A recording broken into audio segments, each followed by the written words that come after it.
Today in the studio, I'm going to be demonstrating the technique of Sgraffito, which means to scratch. And I'm going to, it's a pottery technique, and we talk about the wall of a pot or the wall of our object. We're scratching into the wall of our object, but we're doing it through a layer of contrasting slip. So you want to make sure that your object that you're going to apply Sgraffito to is leather hard, so it's nice and firm but still has a fair amount of water in it, so it's nice and carvable. You want it to be at that perfect carvable consistency.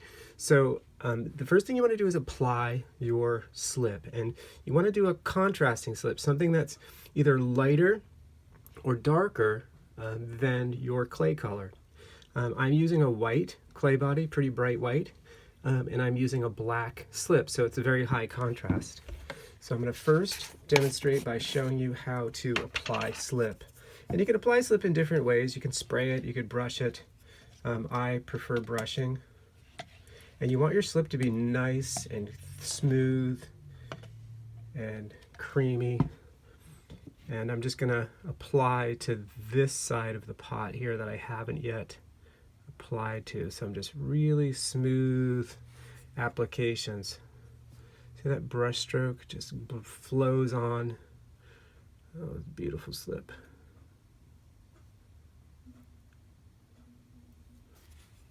Because slip is just your clay, if it has a texture, you will notice it. So if you want your surface to be smooth, remember we're going to carve into that, right? So there we go. So it's a nice, now that I've completed that. Now I want to let that dry for a little while before I start carving into that side, but I have the other side that I've already applied and let it dry for quite a few minutes.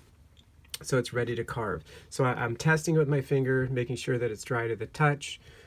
If when I start carving, it sticks to my tool, then I know I should probably wait a little bit longer, but we'll see how it goes. I think it's just right. So as far as what you're going to scratch on, that's completely up to you. It could be an image, it could be a design, it could be a pattern. I'm going to just freeform a pattern on the surface, the outer wall of this tea bowl today, and I'm just going to freehand it. And I usually, if I'm doing a pattern, I might break down it into fourths or eighths. So I'm going to divide. I'm going to put a line here. And light pencil lines, providing you don't scratch into your wall, will not show up. So it gives me kind of a good kind of guide. So there we go. And this would be maybe kind of another one right here.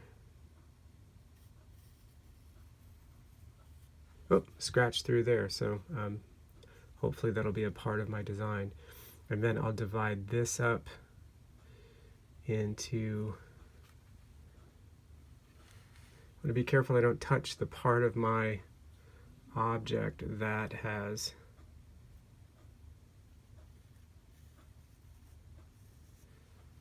that's still a little wet.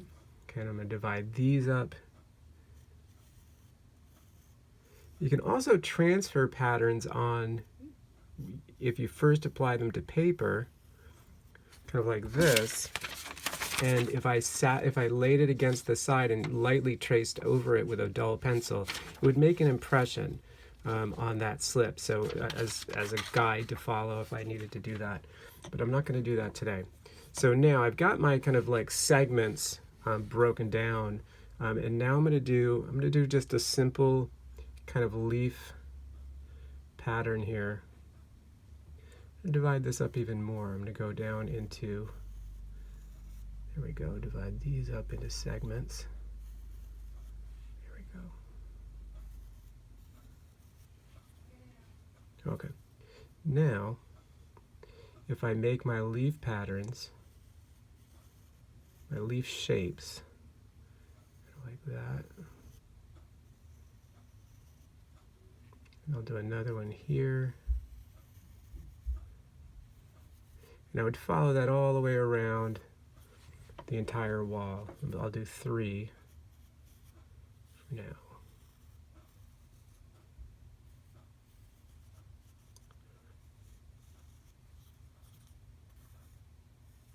Okay, so I have 3 on there. So now let's start carving. And what you carve with, you can scratch or you can carve. And pointy needle-like tools, like your needle tool, will scratch a fine line, kind of drag the point through the surface of the clay. And it leaves like a rough edge. I'll kind of do that as an example so you can kind of see what I mean, right? It'll be a fine line, right? Really fine line. But the edge of that line is all rough, right? Because you see the clay just doesn't fall off. It just kind of like just bunches up along the edge. And you need to eventually, maybe with a dry brush, when it dries a little bit further, kind of brush that down if you want the edges to be kind of clean and smooth. So remember, needles will do that. I find dull pencils work nicely because, you know, it's a little bit wider of a line. It doesn't kind of like lift the edges quite as much. But for other line work, you can use more carving tools.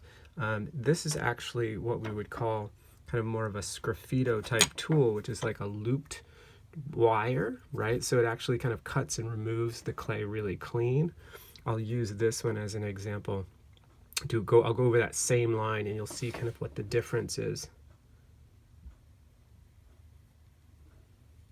You know, how it just really just removes that clay and it just falls away. And if it's sticking to the tool, remember, it's too wet, but it's not. I think it's just right.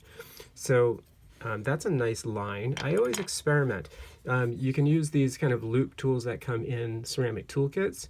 And you can use all the different corners. You can get different widths of line. I'll show you by using this as an example. We'll come down there, all the way to the foot. And there we go. So I've kind of blocked out some kind of shapes here. Now what I'm going to do next is I'm going to start removing the background here.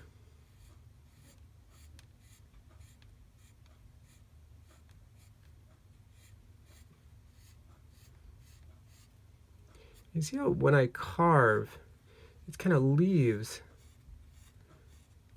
little bits of kind of black behind. It's not kind of taking it all. I could, if I go over it again, remove all of it, get it completely clean. But sometimes it's nice to leave that, like the residue of the slip there, because it enhances the carved texture. But that's completely an aesthetic decision and completely up to you.